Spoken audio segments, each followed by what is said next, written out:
नमस्कार, मेरा नाम संध्या भगत है। मैं अटलांटा से हूँ। 40 साल से अधिक समय हो गया हिंदी भाषा के प्रचार प्रसार के लिए काम कर रही हूँ। सबसे पहले मैं आभार प्रकट करना चाहूँगी अशोक ओझा जी का और गैब्रिएला जी का, जिनके सौजन्य से मुझे ये एक सुअवसर प्राप्त हुआ फुल ब्राइट प्रोग्राम में हिस्सा लेने के लिए। पहले पता नहीं था कि ये क्या प्रोग्राम है। अब ये अनुभव होने के बाद मतलब शब्द नहीं है कि क्या क्या सीखा, क्या क्या किया।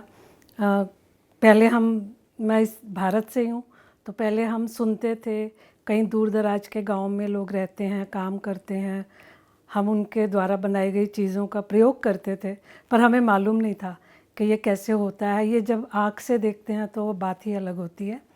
हमने दहानू में देखा लोग किस तरह से पेंटिंग्स बनाते हैं, बहुत मतलब अंदर से लगा कि हम इनके लिए कुछ करें, और बहुत मेहनत का काम वो करते हैं, पर दूसरी तरफ बहुत खुश रहते हैं।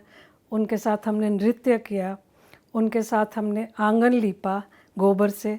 ये सब अनुभव सीधे प्राप्त करना एक अपने आप में अलग ही चीज़ थी।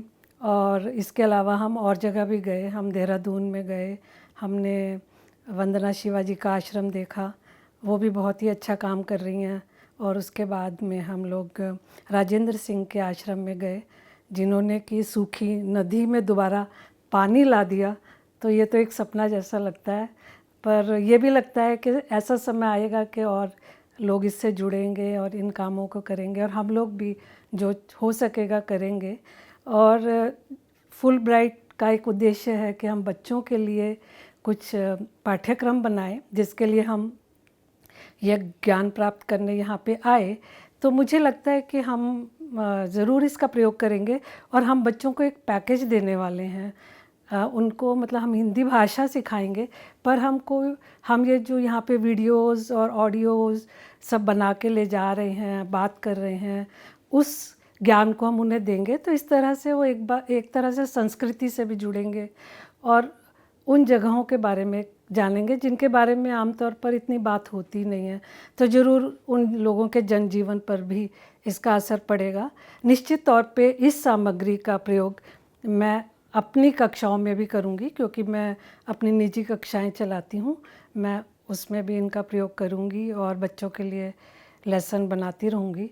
और मैं चाहूँगी कि ये प्रोग्राम चलता रहे, क्योंकि जो हमने अनुभव किया, मेरे हिसाब से वो शब्दों से परे है। मैं शब्दों में नहीं कह सकूँगी। अलग अलग जगह से लोग जुड़े, हम लोगों ने एक दूसरे से बहुत कुछ सीखा। मैंने छोटे बच्चों से सीखा, क्योंकि वो मेरे बच्चों की उम्र के हैं। मेरे साथ फियोना रहती है कमरे में, मैंने उससे बहुत कुछ सीखा।